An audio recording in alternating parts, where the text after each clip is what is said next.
and we are so proud to have him on the show, and we're happy you've joined us. CB is next to me. He's going to tell you we have two producers. He's really doing the heavy lifting. Is that right, Craig? Yeah, absolutely. Yeah. Yeah, it's all about me. Let's see if we're on here just to make sure. So he's doing the connections. He's doing the streaming. Yeah, Gary hadn't turned it off. And I get to be on camera saying hello to Gary Trost. How are you this evening, sir?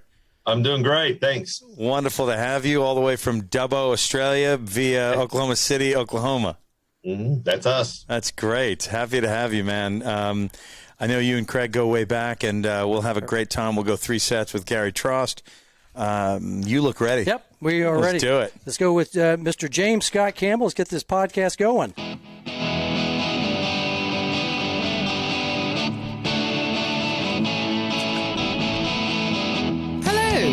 You are at the net. And welcome, friends, to another episode of the At the Net podcast, powered by Tex-Mex Productions. Working the soundboards in the back of the house are our producers, D-Mac and Dave the Brain. Time to say hello to your hosts, Craig Bell and AJ Shabria, as they're about to take us through 3 sets of tennis, talking life and all the news as it seems to them. Ladies and gentlemen, Craig Bell. All right.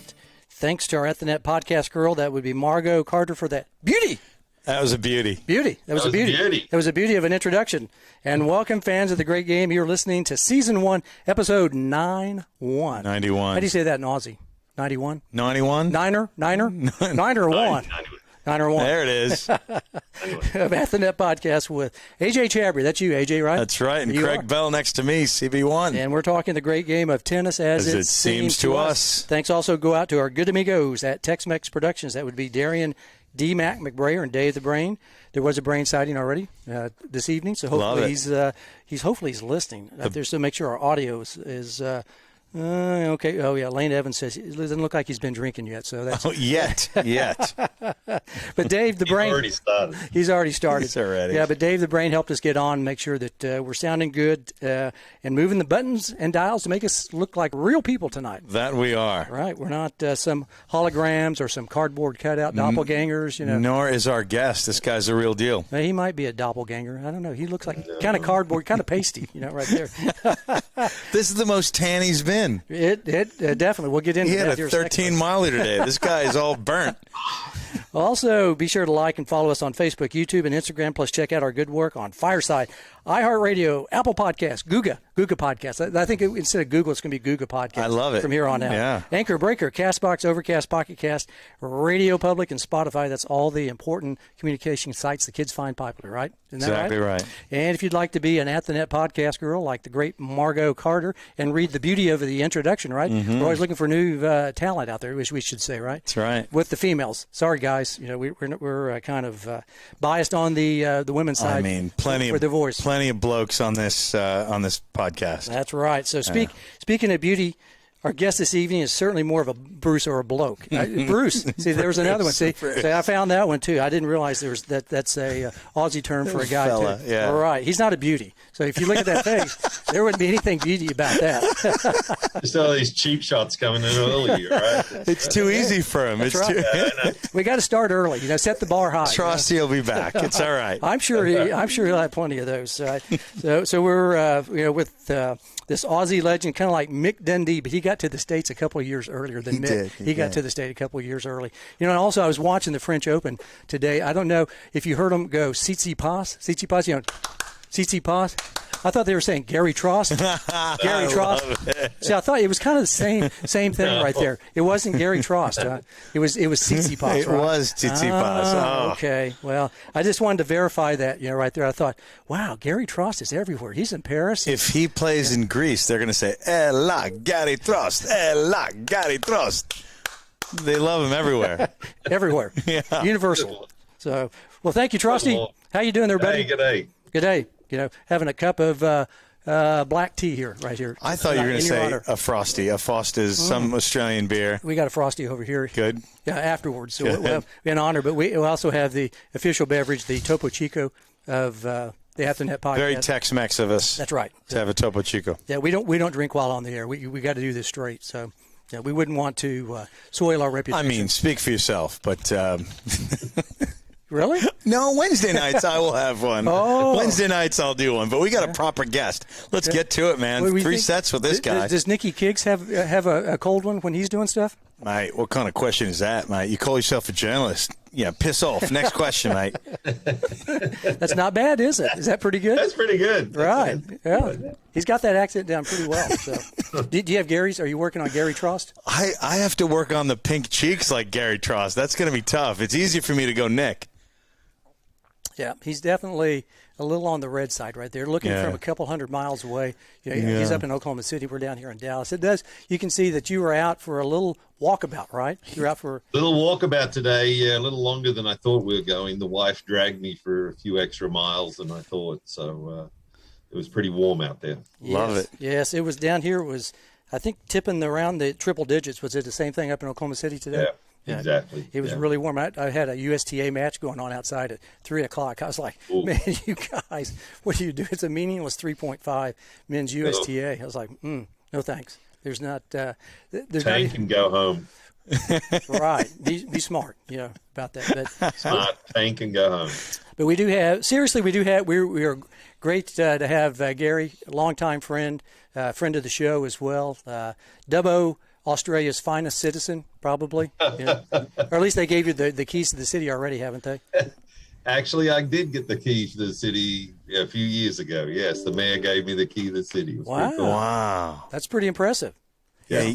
You've really made it over here as a luminary in our profession, as a tennis director, of course, as a tennis player in the 80s and 90s, but recent past president of the USPTA, and we want to work backwards because that's a big deal. Yep. Let's work backwards. Craig always asks in the first set, how did you get started in the great game? And just to let everybody know, we're talking about a long way away. Dubbo, Australia is, it's not really in the bush, or is it? And it looks like it's well southwest of Brisbane, a little northwest of Sydney, and way north of Melbourne. So it's really not near all the 3 cities that all we Americans know. I think you called it right. It's in the bush somewhere. Yes, it's about 6 hours northwest of Sydney, and pretty much everything west of that for a couple thousand miles is like New Mexico, flat and barren, and so it's right on the edge of the bush in the outback, I would say. Yeah. So nice warm spot. So what got you into tennis in Dubbo, Australia? What got little Gary Trost, into hitting the ball, chasing it around the court there in Dubbo? Well, Mum won a few Australian titles when she was a junior, and then decided to have 6 kids, and I was the second last one of the brats, and that's all I remember. I was that nightmare that walked around when they were 2 or 3 with the big wooden racket, carrying my mother's racket, banging into everybody's shins at tennis tournaments. So that's all I remember growing up, was playing tennis. Dad actually passed away early, and we had an old tennis court in the backyard. So my brothers used to beat the living daylights out of me every day in tennis, and that toughens you up. Yeah, and what kind of court was it? Was it made of grass Cement. or dirt? Cement. Just cement, yeah, just plain cement. No beautiful rubber surface on top. It was just a painted line, and actually there was one slick spot where somebody tried to patch it, and it was just if you hit a serve there, it was like hitting ice. So you got to know where to hit that court. So.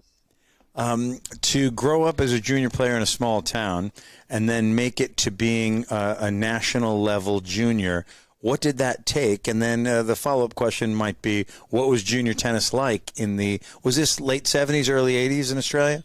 Yeah, late 70s, early 80s. And I remember when I was 14, we went to a tennis tournament. And the big events, like this last weekend was the Queen's birthday weekend. There's always tennis tournaments that go 3 or 4 days. Mm-hmm. And I remember they would have the men's open singles and the money singles, and goes on down. And then they'd have under 19 boys singles and under 16 boys singles. And I was 14, and I went up there, and I couldn't find my name in any of the junior events. And I went back to the car and I said to my mother, "Crazy lady, you forgot to enter us. We drove all this way and you forgot to enter us." And she goes, "No, you're in there." And she had entered me in the men's open singles. Wow. Oh. And so I really didn't play any junior events after the age of 14. It was, I think, the very next tournament, I won the open men's singles. It was a smaller tournament, a little west of Dubbo, but hey, whoa, look at that. That's what I won. Yes, you still have it. A thermos. It's one of my prized possessions. Look at that. Is there anything? I won a thermos. and a couple of $100, but don't tell the NCAA that. Right, we'll keep that quiet. Yeah.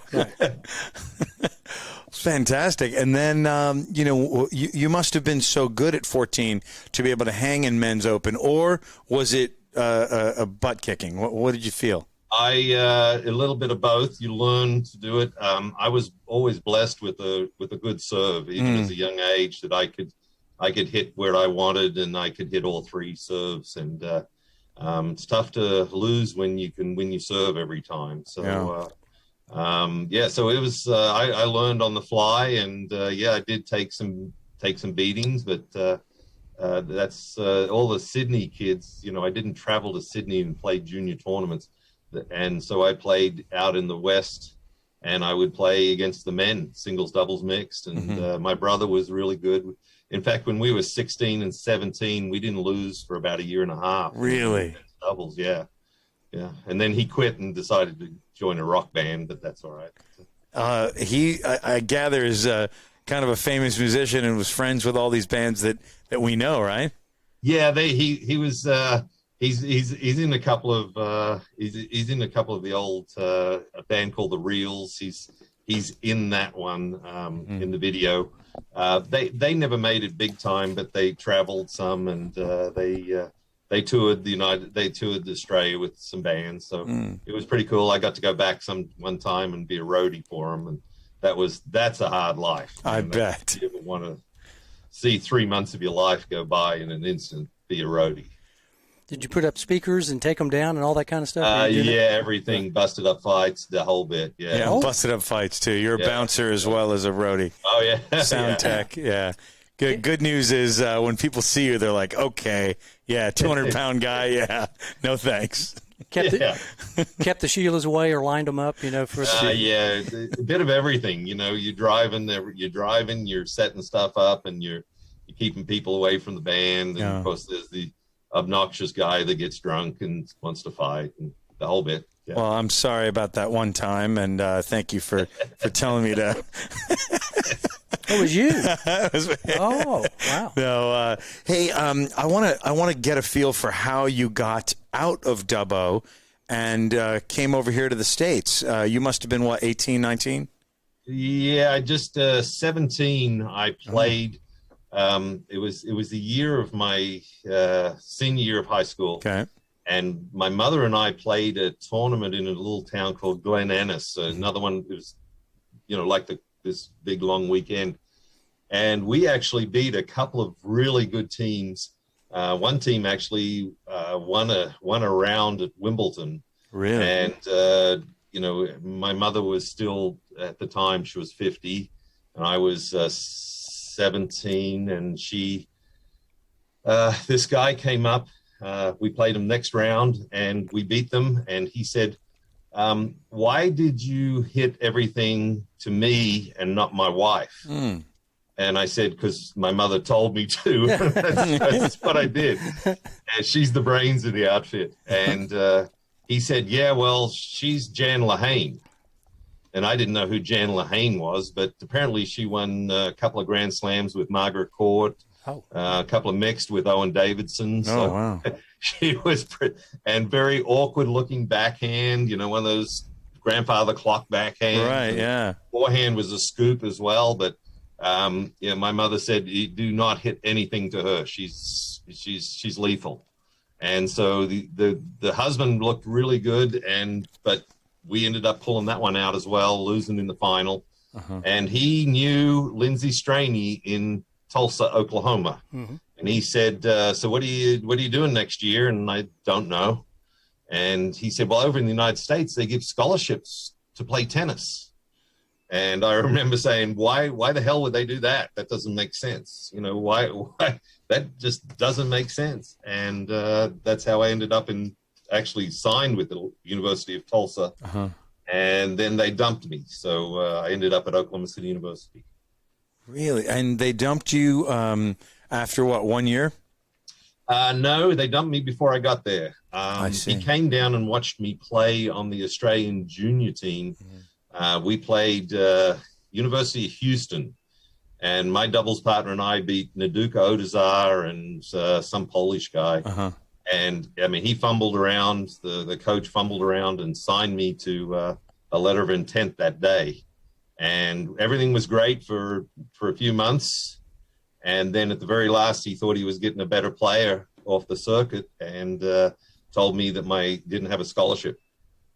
So I ended up calling Lindsay back, and he said, I'll get you a scholarship in Oklahoma City or, you know, somewhere. And I ended up at Oklahoma City University. And you've been there ever since? I've left Oklahoma a few times. Oh, you have? Yeah. Overseas, Florida. I've come back. This last stint's been 24 years. So, yeah. It's a hard place to get away from. It keeps pulling you back. It sucks you in. The vortex. It's like The Godfather. They pull you back in. No, he's got a great job. The people here are so nice, and they adopted me years ago, and have a lot of close friends. So it's been great. We've raised a family here, and it's a great club. Yeah, that's tremendous. Yeah, he's at a really nice club in Oklahoma City. Yeah, Oklahoma City Golf and Country Club, right? Mm-hmm. You could say probably one of the top clubs in the whole state of Oklahoma, right? I would say that, yes. Yeah. Mm-hmm. Yeah. Hey, let's go back to Dubbo for a quick moment. How did the town feel about one of their own, not just your mom, but you, traveling and going to the States, and how did they rally around you for that effort? It's going to be like Roy Firestone, make me cry or something. Oh, no. The entire town, they filled up every court in town, and I guess to come over to the United States on that Australian team, we all got like a shoebox full of raffle tickets, and I can't even remember what they raffled off. And so we got, 500 raffle tickets to sell each person on the team. And I was the only one that sold my 500 out of every member of the boys and the girls team. And then after that, sold 3 more boxes. 15? No other team member sold their box. We're talking about 2,000 raffle tickets is what you sold. Yes. So they funded half of the Australian team to come over. Uh-huh. It was a remarkable. And the mayor showed up, got a key to the city. It was a very, very cool thing. Gary, at the time, how old were you playing on the national junior team? 17. Not even 18. No. Awesome. And you'd been playing all these men's tournaments, and I would assume because of your level and your character, the entire town. Did 2,000 people even live in Dubbo? Yeah, we have 20. At that time, I think there was like 27,000 people live in the town. Tremendous. And you sold 2,000 tickets.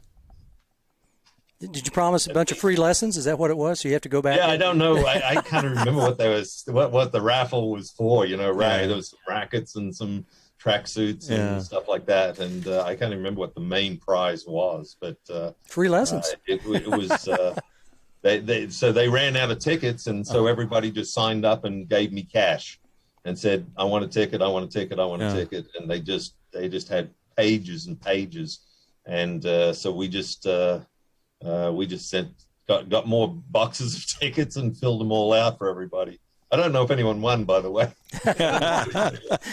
Still don't know. Still don't know. It's great. They're still counting the ballots. Was this 1980? This was 1980 that I went on the Australian junior team. Yeah. We toured the United States for 32 days. we played 10 different sites, went all the way around, started in Hawaii, went to San Francisco, ended up at the U.S. Open for one day, went down to Houston, back to Hawaii, back home to Australia. It was pretty cool. Tremendous. After college, you played a very high level of tennis and you traveled a bit. Tell us about encountering Craig Bell in a tournament. Yes, I'm not sure if it was the semifinals or the finals, and I don't think there was a rally over 3 or 4 balls ever. It was hit your serve as hard as you can and get to the net, and then hit your second serve probably even harder with a little spin on it and get to the net. And that was about it was a knockdown drag out. I remember that. I remember we both got there and we were in our tight white shorts and tall socks. We both had a white towel and ripped it to make the headband. Excellent. The power headbands. And that was, and then we just went at it. I don't remember much about it. To rip the towel and make a headband, you must have taught Pat Cash that one. No, he had the he was getting paid to wear the checkerboard, yeah. So I'm reading Craig O'Shaughnessy, your countryman. I'm reading his data analysis on that match, and he said the average rally was 1 shot. Not 0 through 4, 1 shot, huh? It was a serve, and if you got it back, then that was it. So that do not go out in Hilton Head looking for oysters with Craig O'Shaughnessy. No, don't do it, huh? That's a whole other story, but don't do it. We'll grab that one off the air. I'm sure we both have a couple for you. I think it's kind of like going on a snipe hunt, basically. If find snipe. Find snipe. Snipe and the oyster are probably the same thing in this case. That's great. Well, tremendous background on Gary Trost. Let's get to set number 2. Set number 2 is where we get to learn about your current projects, your future projects, and how you got there. To learn the work ethic, the administrative skills, the management skills that you currently deploy as a director of tennis and as a recent president of the entire USPTA. So tell us what you're doing now. Well, I'm on the downside last 6 months of serving on the national board. And that whole, I think as an outgoing president, I still have 6 more years to serve on the XCOM, so Craig Bell's not done with me yet. Yeah, I'm done. You're out. Well, I'm past president of the Texas, so they're going to put me out to pasture, I think. So maybe, maybe I'm around, maybe I'm not. I don't know. So I'll just have to come down to the Texas convention. Exactly right. Right. There you go. He's an honorary Texan anyway. I currently have just served on the National Nomination Committee. And so that slate has just come out. And then we have, I serve as head of the Master Pro Committee, and we just upgraded 2 members, which you'll find out in the World Conference. Awesome. Vegas. So 2 more people are joining the Master Pro ranks. And I'm also head of the Ethics Committee and trying to keep all the riffraff from stabbing each other in the back. That's it. They thought they'd get a very edgy Australian who's the descendant of Captain Bligh to be on the ethics committee. Yes. Yeah. He was a very ethical man. Right. We're not kidding. You really are. Can you describe that relationship for a moment? Well, after the mutiny on the Bounty, famous, went back to England. And by the way, it's still considered by anybody that has ever been in a boat as the greatest nautical feat ever, to 1,600 or 1,700 miles across the sea. There was actually a reality show where they put in guys, Navy SEALs, and one of the captains from the America's Cup, and they put them in a boat to see if they could do the same, replicate it, and they couldn't do it. To go from London to Sydney? No. It was dumped out in the middle of the South Pacific, and they had to chart and go all the way across and get to Indonesia, which is where the port was. I see. And, of course, when Captain Bligh did it, rather than just find a nice island to sit on and wait to be rescued, he wanted to get the boats out after the mutineers, and he went to all these islands that were all cannibals and headhunters. Yes. And he ended up losing 2 or 3 crew members along the way. To get back, and it's an amazing feat. But anyway, after they let him, they found him not guilty of any wrongdoing, but they didn't want to give him another boat, so they sent him to Australia to be the 3rd governor of the penal colony in Australia, and he lasted, I think, 13 weeks. That's and it. then they, why don't you become a landholder? And they put him under house arrest. And that's the only military action on Australian soil. So he became a landowner. One incident is the only military action on the whole continent. Yes. Amazing. Wow. Out of all the history of Australia. Such a rich history. Yeah. There you go. Yeah. So he got 10,000 acres, and he ended up moving back to his little Welsh island, and his son-in-law lost it all gambling and drinking. So it was it's a sad situation. Yeah, that is sad. Yeah. And so how are you related to Captain Bligh? What's my mother's maiden name was Bligh, so it's like goes back about 5 greats, I think. 5 greats, so 6 generations roughly. My aunt passed away 18 months ago, and she lived in the house that we lived in this other town where I was born, and you never locked the front door ever. But you go in there, and she had original oil paintings of the governor's house and a couple of his artifacts that he had, and they're priceless artifacts. And just like you would just think that they were replicas or garbage, but they were the real thing. So wow, pretty cool. Did she have the plank where everybody got told to walk the plank? Yeah, that was the Pirates. He was more of a okay. He was He didn't do that. Morgan. That's Captain Morgan. Captain Morgan. Or Captain Cook. Wasn't there a cook? Did he he served with Captain Cook when they discovered Hawaii, and he was the navigator. So he made all the charts for when they discovered Hawaii. He was on there when they discovered Milford Sound in New Zealand. He did all the charts for that, and it's pretty amazing. Yeah, I mean, so that's how he probably got that 1,700 miles, when he was mutiny on the Bounty, to those other guys, because he had a great background in navigation prior to being a captain of the ship, right? Is that correct? Yeah, not only that, you're in a 16-foot launch with, I think it was 14 or 15 guys, and he still charted every island that they went to and went by. He was that's type A. Yeah. Sorry, that's and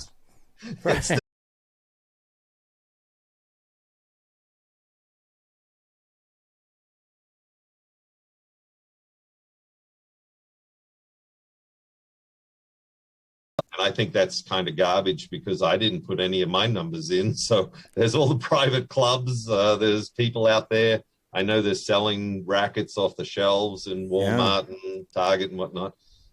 So our job is to keep them here.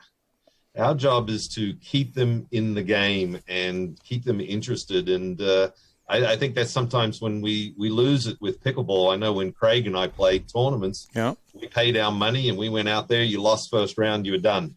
And I think those days are long gone. And there's the pickleball tournaments that people play 5 times. Sometimes they lose 4 of those matches, but they still got to play 5 times that day, and you think about 64 draw, 32 people are out the first day. Right. And I think those days are long gone. I think we really missed the boat in the tennis tournaments for the players, and we could have done some shorter sets way back and still been able to have a really good semifinal and final on the last day. Right. But it was, we got to keep these people playing tennis and keep them interested and find courts for them. And I think that's our main job now. Lane Evans has a comment that really puts a light on the fact that you really know what you're talking about when you talk about retaining players. You cater to 27,000 members at Oklahoma City Golf and Country Club. Is that correct? He's making stuff up. We have about 1,250 families. There we go. So it's not a massive club. So He's been drinking. He's been, yeah. He's hitting the sauce already. He's about to go to bed probably too. Right. But Nick Smith has a great question. While we're talking about the competitive side of tennis, Nick is asking, does Gary feel there's an opportunity to link into the UIL to have high school coaches?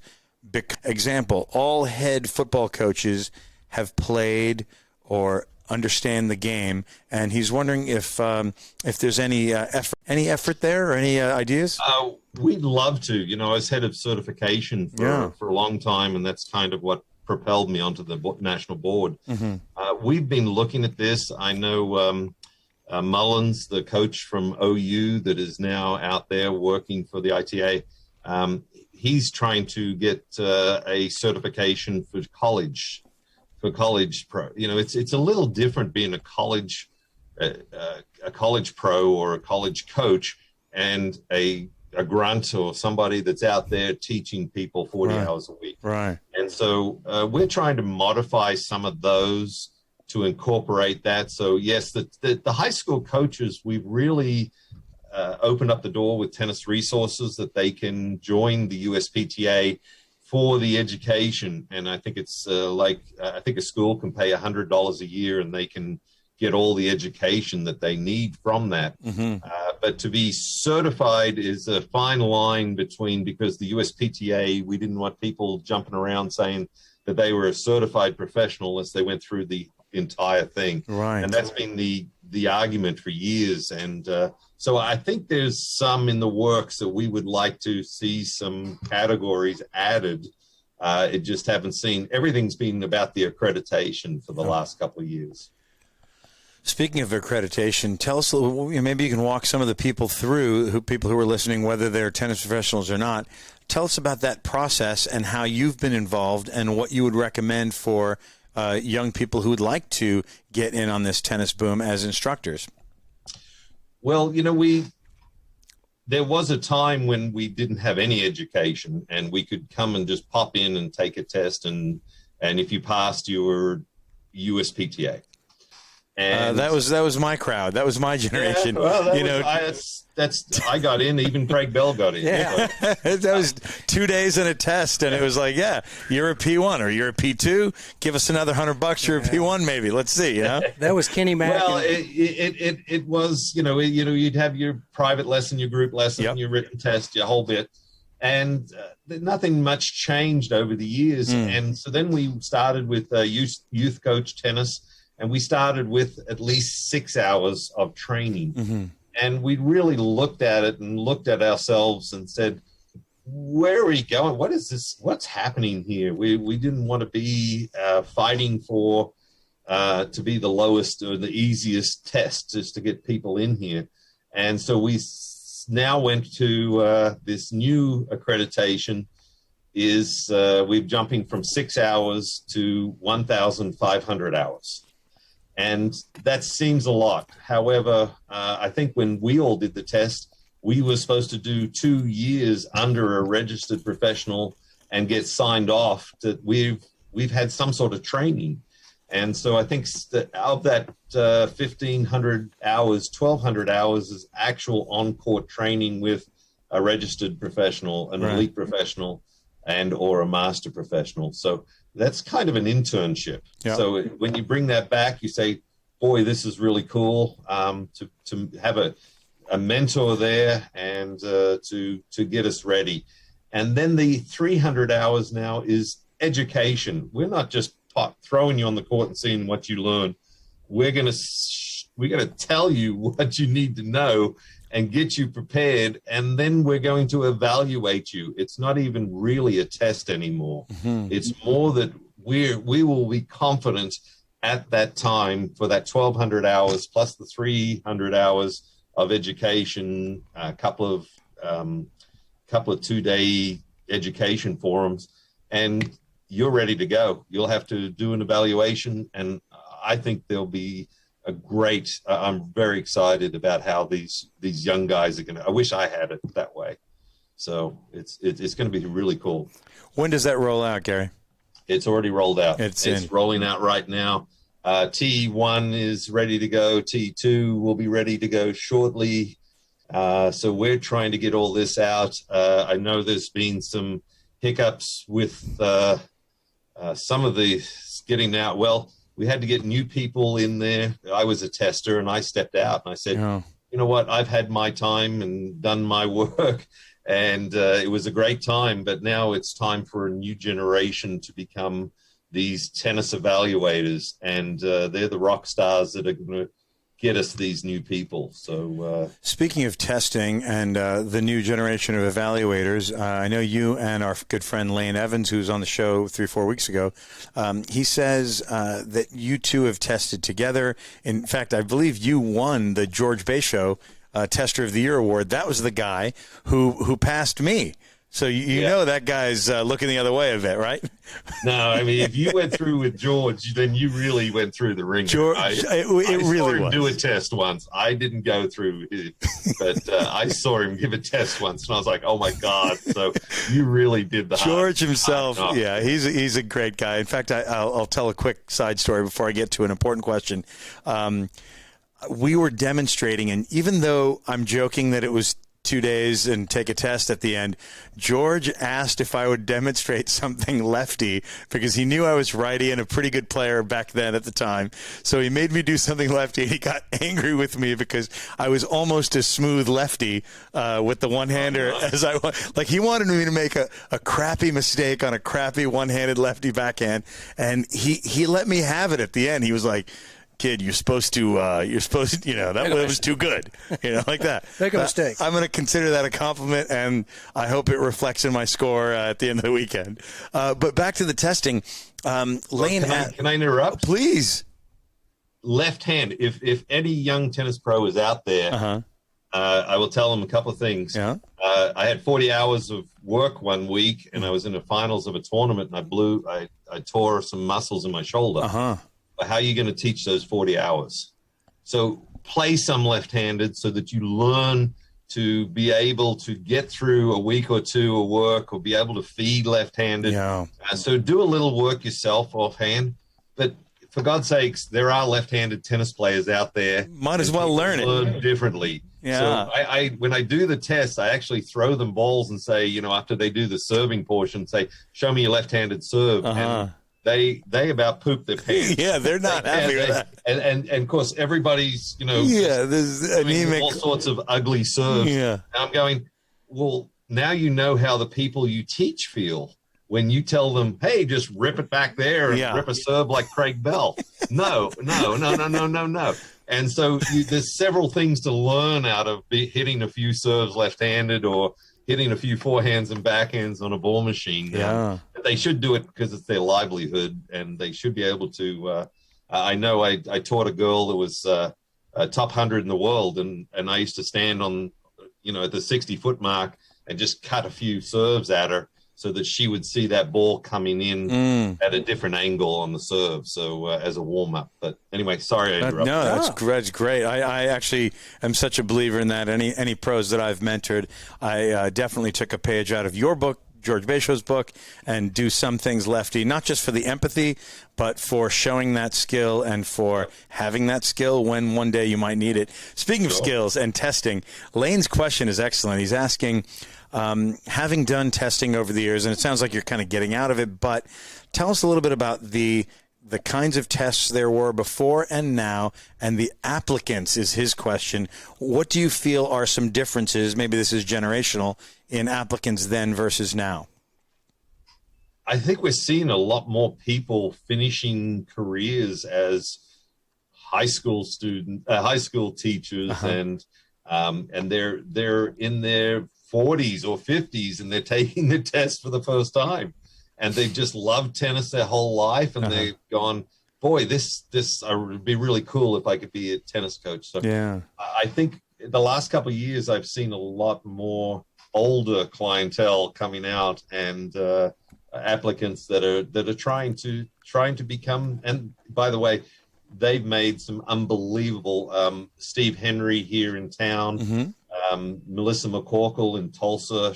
They won national. They both won national facilities of the year with the USTA, and so they're great examples of two two second career people that have just knocked it out of the park. I mean, wow. But yeah, the applicants, you get great players, and they're regurgitating what they learned at academies. Yeah. And then you get the really, the kids that played maybe club tennis. I think that that's a great. Tennis on campus is a great thing, and they're very passionate about the sport. Not the greatest players, but my last couple of hires have been those types of players, and they're doing fabulous jobs for me. So fantastic. Speaking of the process of becoming a successful tennis coach or tennis professional, tennis director like you mentioned these testers and these young people are hitting it out of the park. You have hit it out of the park coming from a small town in Australia, coming over here and becoming a very, very successful tennis professional. Tell us some of the process and some of the maybe 2 or 3 or 4 core values that you've used to vault you to such success. And like I just said, there's a lot of young pros have regurgitate what the drills that they saw in academies, or how to do this non-dominant hand, and you can just hear all the stuff that they're spitting out that they learned from their coach. Yeah, it's just kind of regurgitated. I had my first lesson when I was really 17, and it was with Charlie Hollis, who taught Rod Laver to play. Yeah. Famous. And he was, I showed up at his caravan or his trailer next to the National Tennis Center in Australia in Canberra.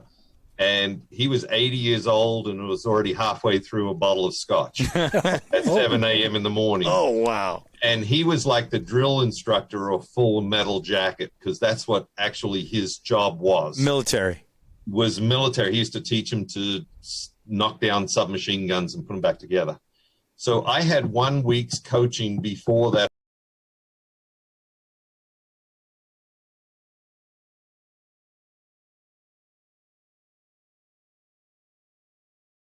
There was no backhand grip. There was just one grip, and everything was flicking the wrist.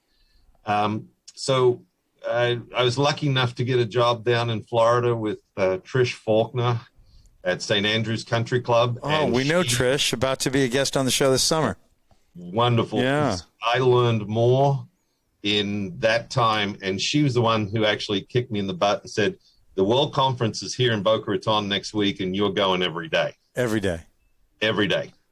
And I went, okay, sure. And she paid for it. And I went, these guys, a bunch of old quacks. I'll never learn anything, rah. And after the first day, I came back and I said, I'm the one that doesn't know anything. I'm an idiot. I had pages that I wrote down on quotes that I heard and new techniques on how to. The value is there. The value is there, and I'm a very proud member for a long time. And going in, I didn't know what I didn't know, which was great. Tiny bit of Adrian Quist trivia. Keep your hands off my football guys, basically. So, I think that there's something going on with that. Basically 32 Grand Slams that he didn't play, and then to win the Grand Slam, twice is. That's right. He bookended us. It was the pretty tough, pretty stiff competition. Certification. Meaning all the states had their own. All the states, pretty much, Sports in the house, yeah. Right, yeah. See our buddy Blair Descaret at Master Assistant. He might even come up to Oklahoma City. I don't know. He might come up there. Do you know Blair? Have you ever met Blair Descaret? No, I have not. Yeah, Blair. He's a great guy. He's around locally here in the Dallas area. Yeah. He probably wouldn't talk too much. He'd probably get unloaded. This could be U.S. and Australia. It's got to be East Coast. So you never been to Perth, really? Never been to Perth. Okay. No. Huh. No, one of the few cities in Australia I didn't get to, the big cities. Tower and Mount Rushmore. Oh, wow. That's what I've always wanted to go see Custer's Last Stand. And not that there's a lot there. Van. Yeah. Oh, wow. Where we're headed in the van. It sounds like you're going to be gone for quite a few weeks. No, just a few weeks. One of those places I've never been to. That's on the list. Okay. That's on the list, yeah. Never been there. Oklahoma, you wouldn't think it'd be a desert. It's a junior racket and it was a Slazenger Black Panther. Oh, before the Challenge one, Black Panther. Yeah. There was a can into the cement. The head Vilas rackets. Yes. And I got one right over there. I got one right over there. Love those. And so it's just gorgeous. Messenger's gold or Spalding. That was it. The Greens put in a couple of those red clay courts in there. They're that artificial surface with the red clay mixed in. So, play like clay. Seems like there was a carpet. It was like a carpet. Yeah. What's it called? Grasshopper. Grasshopper. Yeah. Yeah. I didn't know if that was why that was a big surface. Did one of the Australians like Laver or Rosewall or somebody? Represent it was a poor man's grass court. They couldn't get the grass and keep up the grass, and so they put down these artificial grass courts. But what you got to do is you've actually got to groom them and keep the bristles up. And if you don't do that, then they lay flat, and then they just hard, it's just like a hard court. Yeah, I mean, they were tough to play on. I remember we taught a few. I was over at Manly, and Manly had these courts. And I was like, I slipped about 5 times. It was, landed on my duff a couple of times. It's like this. I go, what is this stuff? Yeah, it's slick. Most embarrassing moment in tennis. Do you have a couple of embarrassing moments that you? Splitting my shorts, and I think I was playing in Sweden, and totally ripped my shorts, and didn't have another pair, so I just kept on playing and played through the whole match with a big rip up the back. There was no reason for it. They were a fairly new pair of shorts. They weren't that tight. I don't know why they ripped or what happened, but I didn't have another pair, and I played the match, won the match actually. All right. Cool, but anybody noticed? Do you think, or is there? Oh, everybody noticed. It was playing It was a match. There was several hundred people there. Wow. Playing against the local dude, and they made fun of me the whole time. But you won the match. I won the match anyway. That was good. Beauty. What's your favorite tournament? Yeah, and it can be. I'm sure you played a lot of different places. Is there one that stands out? That I played in, or that I'd like to go to? Yeah, well, both. It's a 2-part question. That you played in, was it the Dubbo Open, or was it, if you look back, some of those are kind of fun. Wow, you stumped me on this one. I had the most fun at a tournament, and I did pretty well. I won the doubles with actually Reg's twin brother, Tony Luttrell, in Germany. The Falsmeister Open, and we were unseeded, and we won the whole thing. So that was one of the coolest moments, and it was a beautiful club in Kaiserslautern, Germany. And of course, the same thing. You had 500 screaming German people on every time you hit a serve in the net, and if you ever double faulted, they really erupted. And so, we beat their number 1 team that day, their Bundesliga team, and won the tournament. And it was very cool. Yeah, with old Tony. Now, okay, so now favorite tournament that you haven't played in. Do you like going to the Aussie Open? Do you like going to the U.S. Open? I've never been to the new Aussie Open. Oh, really? Okay. I tried to qualify at Kooyong when I was decent and as a junior. Didn't get in. Tried to play the juniors. I was an alternate for Junior Wimbledon and didn't get in there. My favorite tournament was the Sydney. It's now called the Sydney Open. It was at White City. It used to be on grass at White City, and it's not there. It's a shame. White City is what it is. That used to hold the largest Davis Cup match ever. Was held there. Oh, really? It was at White City. I forget how many thousand people were there until Roger played down in Mexico. It was the number 1 crowd ever. That was in the late 50s, right? I think Frank Parker, Tony Trabert, that crowd. Yeah. I remember my dad. He was in World War II. He talked about White City. I've been to White City twice. That's right. You were there recently. Yeah, I was kind of like soaking it in. My dad said that when my mom would get a little irritated at him, he goes, "Hey, I'm gonna go back and flying Gloria." There's some lady named Gloria in Australia that he really liked when he was over there in the war. And so at White City, I played. This was before to make the New South Wales team, which then I ended up making the Australian team. It was a 256 draw. Oh, wow! Double 128. Yeah, and I made the final and lost to Laurie Warder in the final, and I was unseeded. Laurie was number 1 seed, and knocked off all the seeds along the way, and they ended up selecting me number 4 on the state team. But it was pretty cool. That's 8 rounds, because 7 rounds is baby. I faced match point 3 times along the way. The first couple of rounds were 1-setters, and I faced match points 3 times, so it was a pretty good gutsy effort. Yeah, well done. Yeah, I love that place. Yeah, White City. I mean, it's really sad that I've been out, like I said, a couple of times, and it's a beautiful part of.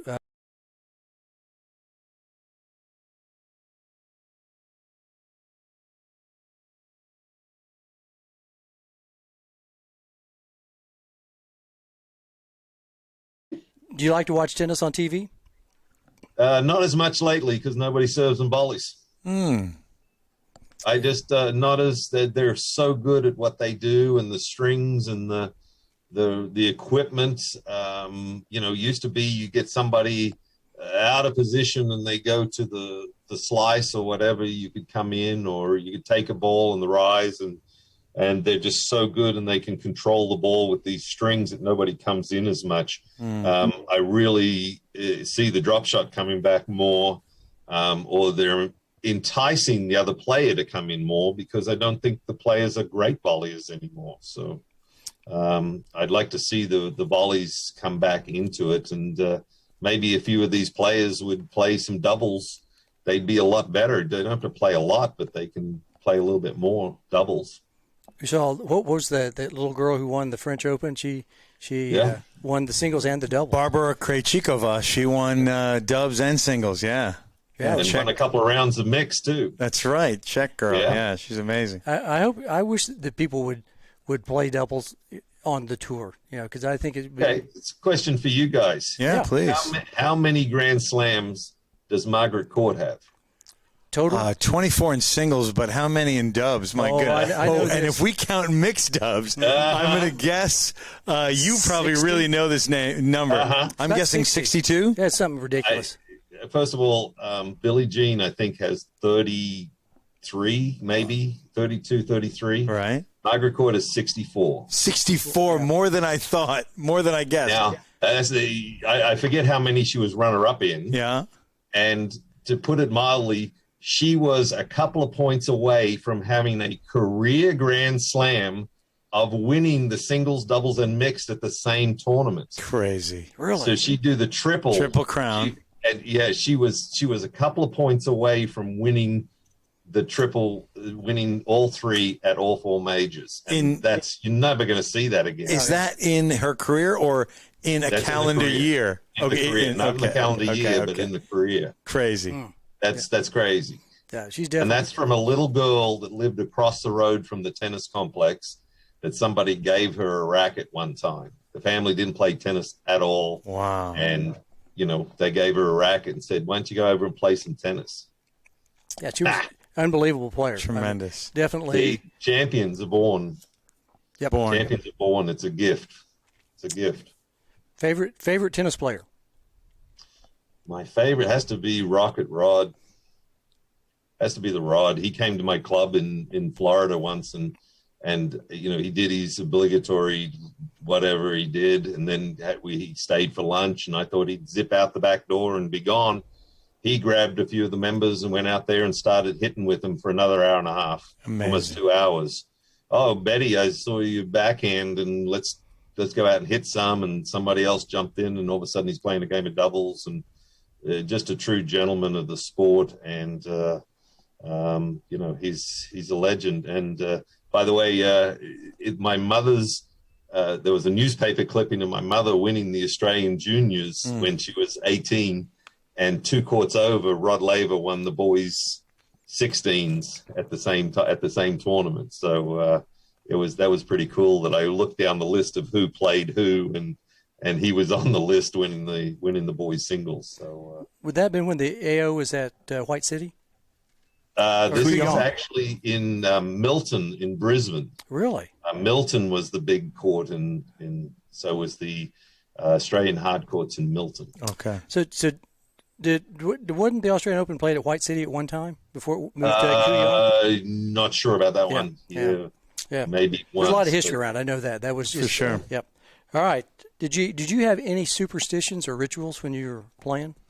Like Rafa did? Yeah, I always, if somebody else was ripping the towel apart to make a headband, I made sure I put it on before they did.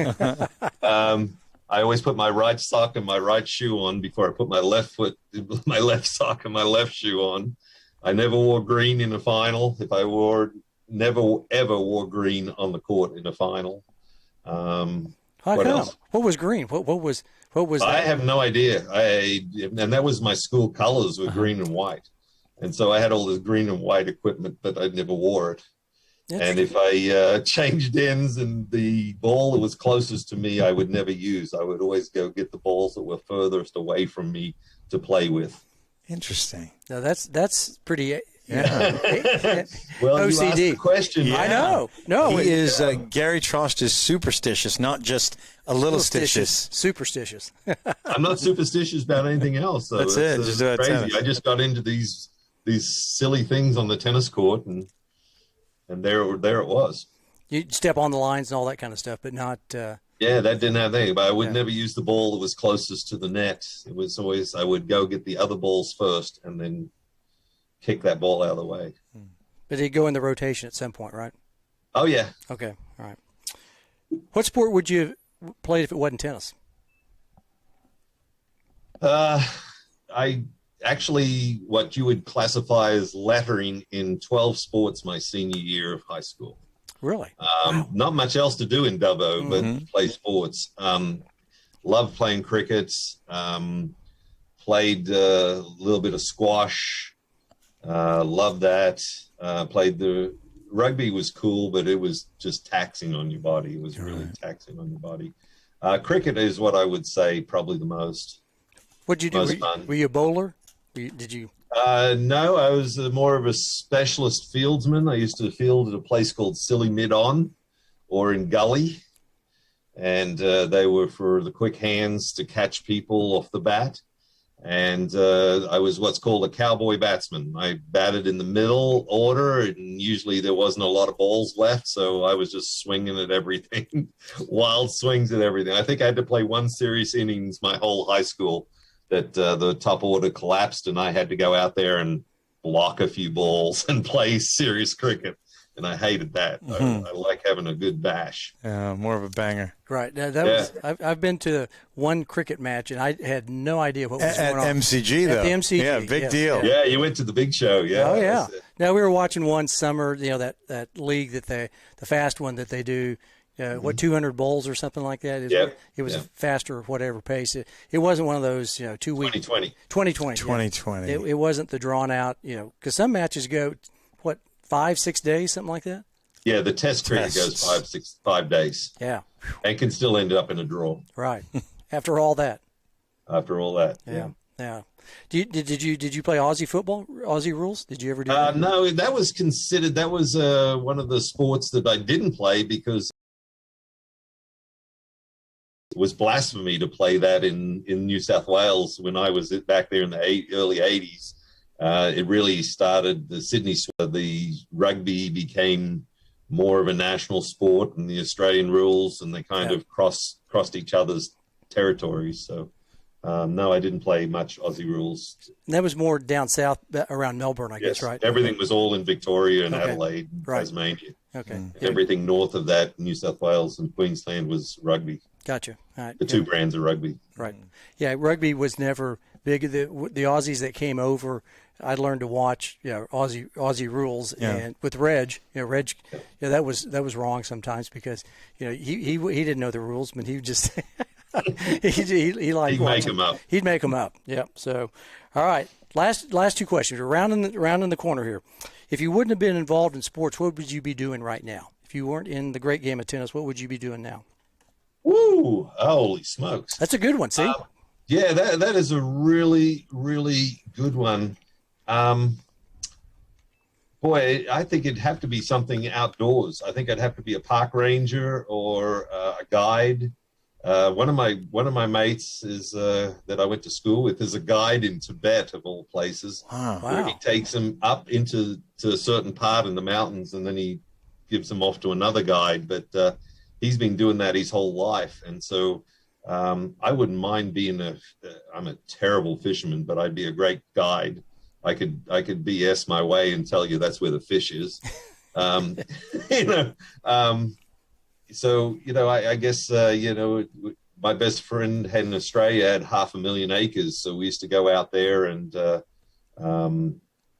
hunt and fish and live off the land and stuff like that. That's a whole other life out there. You're in the middle of nowhere with, you know, something goes wrong, you're going to die before you get off the property, type of thing. You know, you get bitten by a snake or something, you're going to die before you get off the property. So don't bother, you know, you just last out the last few minutes of your life. So you're like the man from Snowy River. You were the man from Dubbo. Yeah, there was 500,000 acres, and we used to go out there when we were kids, and used to drive the sheep, and it really is a different life out there. So it'd have to be something outdoors. Yeah, that's a good answer. Yep. All right, last question, and then we'll let you go. All right. So if you were the commissioner of the great game and it was entrusted in your hands, are there any changes you would make, or just leave it alone? First of all, I'd put the nets in play, so a let in play. So when they're served, just like college, that if the ball tips the tape, bring in that you had to use we have the technology now, just like the Australian Open. These French people think that they're going to call lines and they were wrong, and almost cost you the champion of the French. If they had a cost that, you had lost to Sakara, somebody else would have won the French. And I just hate to see that. I know that there was some really bad calls on McEnroe. At Wimbledon, they used to have people that were the members of the club calling lines, and not real people, not real umpires. Well, the average age was about 87 years old, and that, they're sitting there watching their life. I would make some of these tournaments. These players, I know they're playing and they're stopping. You've got to keep these younger players that may not become a better player until they get to 30. You've got to keep them in here. You've got to make a world league of players, just like college tennis. And, college tennis, unfortunately, we lost 75 or 80 programs. I would institute, if I was the commissioner and I had some of the money from the U.S. Open in my hands, I would put together league teams and make world team tennis. World team tennis is great, but I would like to see it more of serious matches, more serious matches, and they play against each other. Let's say a team from Dallas, a team from Houston, a team from Wichita, and a team from Oklahoma City play against each other for a weekend, and they play. You would pack the stands. People would be wanting their local players. I think you've got to get back into, we had so many foreign players playing in the college ranks, and those college teams aren't bringing them in anymore. So let's bring them in. Let's stack these teams with great players, and let's just knock each other's brains out over a weekend, and get back into. And that's going to breed these younger players along. Right now, they're in a different city. I know when I did it, I was in a different city every week, and there's 4 guys in a rental car and 4 guys sharing a motel room. And, if somebody won, then we ate better and we drank better. But if we didn't, then we'd be stringing rackets or doing something else and going to another one. So you're going to get me on a soapbox here. But, the U.S. Open makes $1 gazillion to the USTA every year. Then let's get some more of these young players that are coming out of college, and let's get them to blend in. Let's give them a couple of years of playing team tennis like the Bundesliga in Germany, and we'll entice players from all over the world. And this will be the place to come rather than Europe. Germany or France, yeah. No, I remember that Christian Schatz, our buddy Schatzy, when he was working with me down in San Antonio, I think he got paid pretty healthy amount to go over to Germany for a couple of matches, and I was like, whoa! Got really nice experience. That was like 89, 88, 89, somewhere in that time frame. And, I got paid nice to play for a little town, and I was the only foreigner on the team, and they only allow one foreigner on the team. Yeah, they have that rule. Do that. Okay, well, let's bring the American players on and say you can have 3 foreigners on your team and 3 have to be Americans. Yeah. And let these kids go and keep the NCAA out of it. And that's, NCAA is, they missed the boat 40 years ago. I think they need to stay the hell out of this, stay the hell out of college football, and do more for funding. They're making millions of dollars off of these athletes. Let's put it back in, and let's get these kids playing tennis, and hopefully the next one will come out. They either have to be funded by the USTA to live that life and to be able to get all that experience for 5 years to get to that point, or they just fall by the wayside. The really good players out there that are doing real good stuff, and they're not making enough to live. And this would be guaranteed money. They get guaranteed matches. They'd be taken care of like NBA players, and let's get some ownership, and let's get some matches playing. Commissioner Trost, That's right. You are hired. Right. That's the answer we love. Well done. Okay. Men's, women's, this is all good.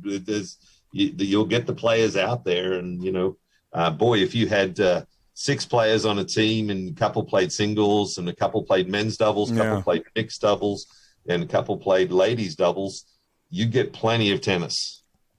People could watch a lot of tennis, and you've already got these places like Indian Wells sitting vacant for 11 months. Plenty of courts, yeah. Plenty of courts. You got great stadiums throughout bring in 4 teams every couple of weeks. People will come watch. They're tennis crazy in Dallas. They're tennis crazy in Atlanta. Yeah. That's how you're going to keep people playing tennis. No, I agree. Well, and you got a van too, so we can, load up. we can load up the van, and then off we go. Put a stringer in the back and put a stringer in the back. I'll be stringing rackets. Let's go, mate. I would love it. Well, we appreciate your time, Gary. We know it's about 10 o'clock. Yeah, what a fantastic guest you've been, Gary. Thank you so much. Anytime. This has been great. I've had a great time. You come back next week? What are you doing next week? If you're ever short, you know where I'm at. You're so good. We are pretty booked. What do we have next week, man? We have a couple people. Yeah. We'll talk about I can't here wait. in a second. Yeah. No, you'll be like, who was it? Carson always had a couple of people kind of hanging around just in case somebody didn't show up. So you could be the guest person anytime that we're short, they get sick or have other things to do. So we'll. I noticed there was no more questions from Lane. He's already in bed. That's right. He's gone. He did say something nice before. He did before he checked. He said, "All kidding aside, Gary's one of my best mates. He showed me the ropes when I moved to Oklahoma." Which isn't a lot. I mean, that's you don't have to. There's not ropes. It's a rope. I will be eternally grateful. He's a great guy, great tennis professional, a dear friend. Thanks for having him on the big show. How sweet is he? So good. Right. How sweet. Yeah, he's a good man, Lane Evans. So. But one last thing, please. I don't care what you're young tennis pro. I don't care what you do. I don't care who you work for. Get involved with the USTA. Get involved with the USPTA. Look for the leaders in the industry like Craig Bell and the rest of we're all approachable, and we will tell you what we think, and but volunteer and get out there and help your own industry. Don't sit back there and just and worry about it or bitch about it, or do something about it. And I felt like that's what I've done, and I'm proud to do it. Yeah, you're a doer. He gets out there. Be a doer. So you've done it. You've been there, done it, and still doing it. So we appreciate your time, your thoughts, your energy, your effort on our behalf, especially from the USPTA standpoint. I know you've done some other stuff with USTA, but USPTA primarily. We've benefited from your expertise and willingness to stay the course and pound some stuff out, because it hadn't always been easy, especially when the last 10 or so years the association went through some tumultuous times. And so, but we made it through, and I think we're a better organization as a result. It was tough, yeah. So thanks for your time. Go home. say good night. And See you later. Have fun with there's no breakfast now, so dinner. You gonna have dinner on the way home? You gonna stop by? No, we had dinner after we came back. We skipped lunch because the wife kept dragging me out for a longer walk. That's so good. we skipped lunch and we got what's an afternoon? It's not a brunch. It's a Lina. Lina. Yeah. I like it. Is that what in Austria is? It's a Lina? I mean, like Afternoon late tea. lunch, early dinner. Okay. Yeah, Afternoon lunch, tea. dinner, Right. Yeah. dinner, lunch. Right. Well, Yeah. Afternoon tea. well. I like it. Tell Kerry Trost we said hi. We'll see. I will. Yeah, Say hi to Cindy. Okay, AJ, we'll do. see you later. Good See you night. around. You take care, Gary. Good night. Thank you. Bye-bye. Very nice episode. Tremendous AJC. guest. Learned a lot Gary's about. something special. Yeah, learned a lot about. And a really deep, good message at the end about getting involved and being a duo. Yeah, absolutely. That was good. Well, shall we cue up the music for your old Mr. James Scott Campbell? Love it. To get us going out with the exit music. There we go.